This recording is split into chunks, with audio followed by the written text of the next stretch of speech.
We begin on Capitol Hill for Oklahoma Senator Markwayne Mullin's confirmation hearing. Earlier this month, President Trump tapped Mullin to replace Kristi Noem as Secretary of Homeland Security. It comes after a tumultuous few months at the department, including an ongoing partial government shutdown.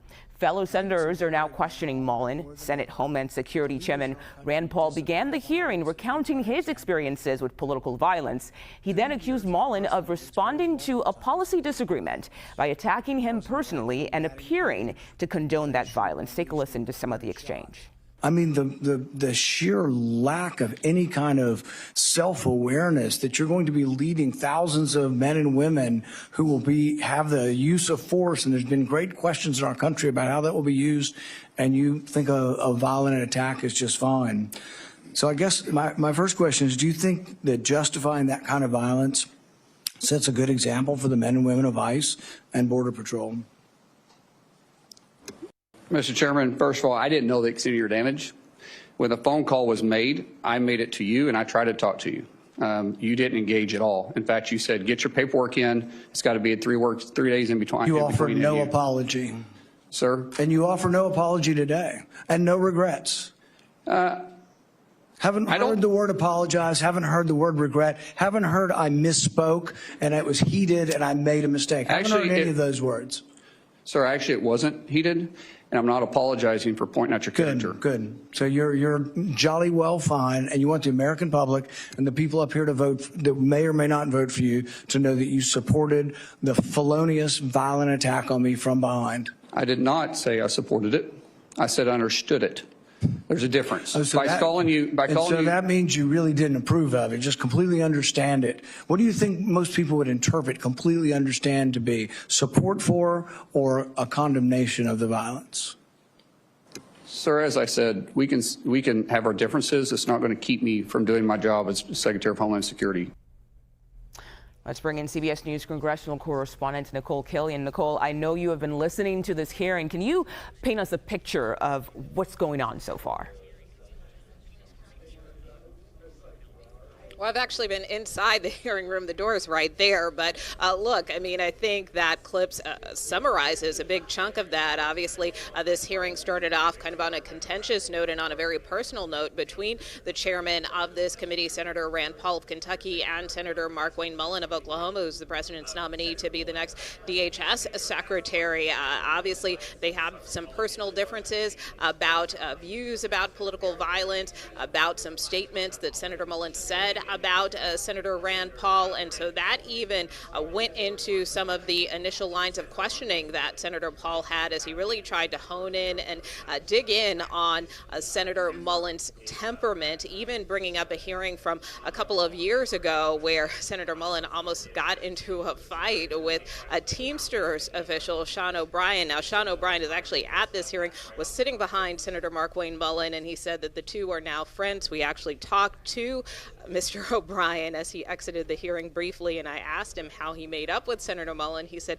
we simply shook hands. But, you know, that being said, Senator Mullin defended his temperament, basically saying that, look, if I have something to say to you, I'm going to say it, but at the same time, I'm not going to condone political violence or invoke violence against anyone, and that, you know, we have to put our differences aside here, that he's willing to put his differences aside with Senator Paul if Senator Paul can put his differences aside with Senator Mullin. So obviously the questioning has moved on to other topics about DHS, whether that is the status of FEMA, whether that is the ongoing shutdown, whether that is the conduct of immigration enforcement in this country, which of course is at the root of the ongoing shutdown with respect to DHS. So we have now kind of gotten into more of those types of topics as opposed to the earlier personal attacks, Mugo.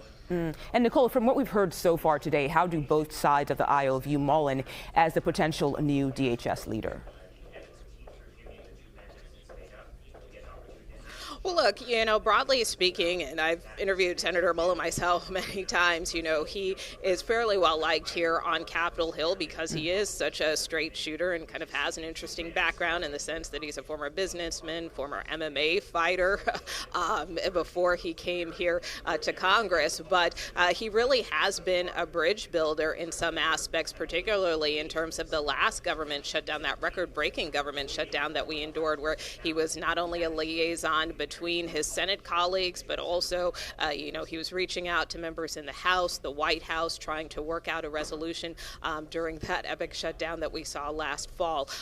That being said, the senator made that point in the hearing that he really wants to try to resolve problems and issues when it comes to the Department of Homeland Security, but he still faced some pointed questions, particularly from Democrats, many of whom told me ahead of this hearing that they really want to make sure that Senator Mullin makes some commitment around this issue of reining in ICE. Take a listen to what Senator Blumenthal told me ahead of this hearing.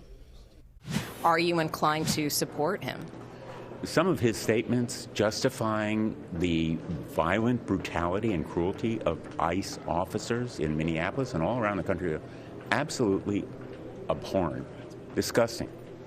I want to see him retract those comments and commit to real reform in ICE and DHS.